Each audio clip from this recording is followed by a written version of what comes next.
Hi everybody, in this video we're going to be looking at the antique hand rub leather series.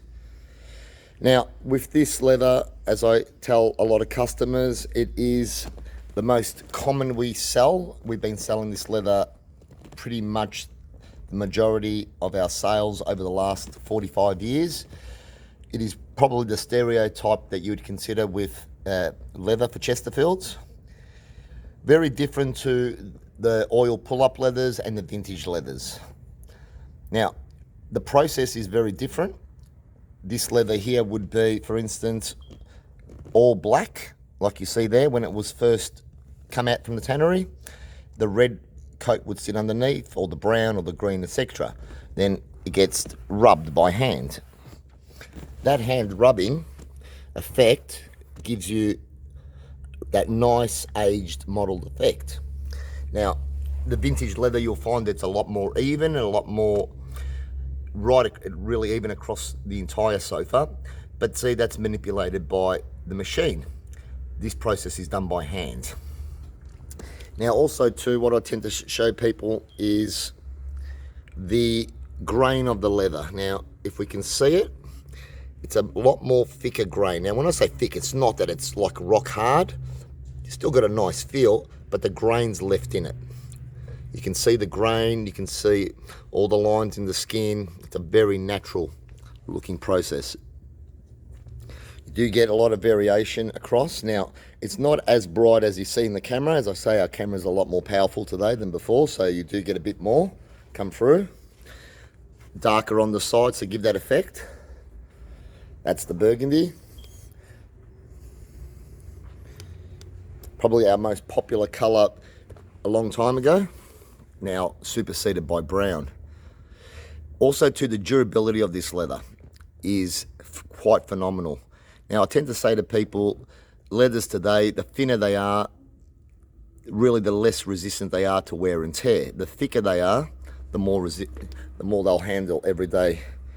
Now also too, I tend to say to a lot of my customers, if you've got kids, pets, etc., and you're going to have a lot of heavy duty use, the antique leather is the way to go. Now that's the brown. Again, same principles. You've got that nice thick skin, really durable, really tough. Now the other thing is too, what I tend to show people is this. If we had, I'm going to go look at the cushion. If you had a big rip, or not a rip, big scratch right across here or anywhere. If it was a vintage or a oil pull-up leather, you'd literally have to replace that area. With this type of leather, we'd get the cushion, or we'd come and have a look at the piece. We'd slightly just sand it very gently back, and then we'd put the black back in and it would disappear. We find that we've got a lot of customers over the last 40 years have actually come back and said to us, look, the cushions are now run its race after 25 years, but the rest of the sofa is perfect. So they get the cushions matched up again, and off we go for another 20 years. So the process for this leather is that it is just, you cannot destroy it. You can't just get 10 years out of it and that's it. It doesn't look good, it looks tired, throw it away. If anything, the older it gets, the more authentic and better it gets too. And like I said, you'll find too, with this type of leather, the variation is really, really authentic. As I show people, if we go to the vintage leathers, so you've got the natural markings in the skin to give it that very old effect. Now, the Chesterfield will not, antique leather will not have this, it won't end up doing that kind of pattern. It'll be a lot more different, and I'll be able to give you an idea in a second.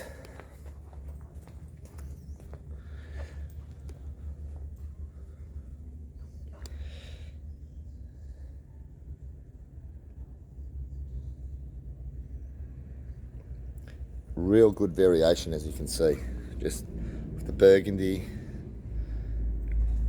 the brown. Now we code all our colors So for instance, this is the burgundy number 10, same with the sofa.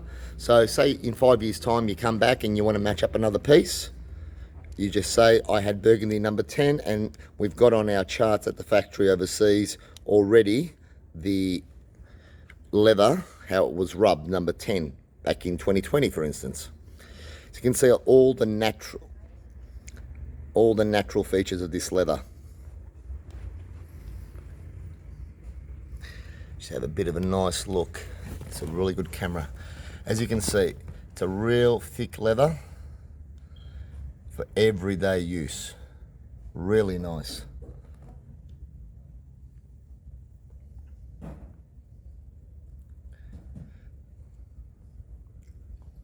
Now, also, as I say to people, if you're going to see this type of effect or this markings on a sofa, all right, people tend to tell me, oh, is that a fault or a rip or something like that? What you're seeing there is real leather. I'm just trying to get you to a marking. Okay, here we go. See the lines here? That's the crease in the animal. That's how you know it's real. If you see a scar in leather, I'd be more happier to have a scar than not, because I know I'm guaranteed I've got real cow skin leather. And this is the thing, a lot of shops don't explain that to you, the fact that you need to have scarring, you need to have some sort of imperfection in your leather.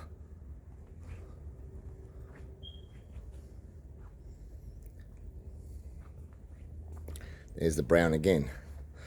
Also too, like I say to parents, it's the sort of leather that you don't have to worry about with your shoes. If you've got kids jumping up and down, what this leather can take, there is no leather on the market that can do this. Now we'll have a look at also, for instance, the whiskey in the antique leather. Obviously the more lighter versus the darker way of doing it. Again, same process. You can see the undercoat, and that's where the black was. And that was rubbed back to give that effect. You cannot do that with a machine, and that's why a lot of the Chinese cheap imports looks too perfect for this process. If it's done by hand, it should look like this. If it's done by a machine, then no way. Just going to grab something for you.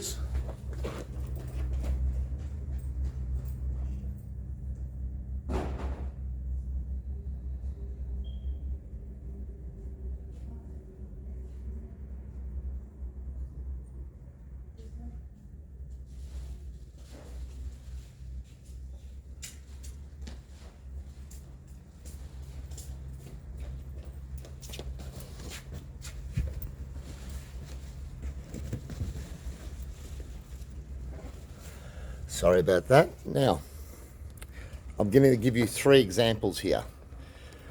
First cushion is a customer bought from us over, this will be about 25, 22 years old. We're looking about 20. Brand new. So what we're looking at this leather. Customer who's bought it, had it for over 20 years, but hasn't looked after it, hasn't moisturized it 2 or 3 times a year. So no matter what you do, that's going to be the problem. You're going to have cracking, you're going to have everything opening up. But still, no other leather would have untreated lasted 20 plus years. Now we go to the darker. Same principles. Way over 20 years old, they've ripped. Now, this is not what we want. We don't want to develop this in any leather, especially the antique leather. That is telling you that it was thirsty and it was not treated. Now the beauty is, customer, we can get him a new top and off he goes for another 20 years. So basically, say there wasn't this rip, say there wasn't that rip there, well, look at it like that, just with the cracks. We could still get it to there. And that's the process. You're going from there to there over 20 years. You will not find that in any other leather. I can guarantee you that.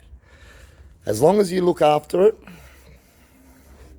and we've got the leather products to supply to our customers, and we've got a more natural product.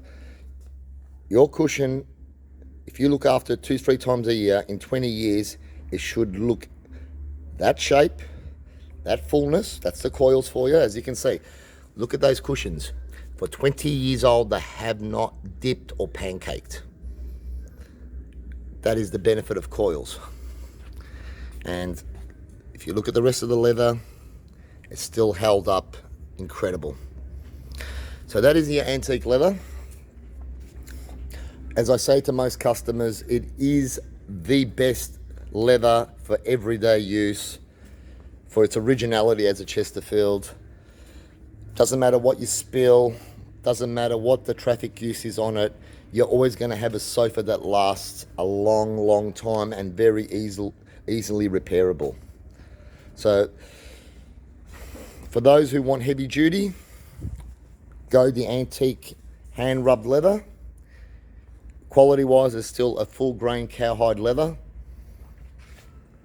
Nothing artificial, just a beautiful antique authentic leather. Well, I hope you enjoyed this video, and I've been able to give you a much better explanation on the antique hand rub leather. If you have any more questions about this leather, please give us a call or an email and we'll help you out. Thank you again.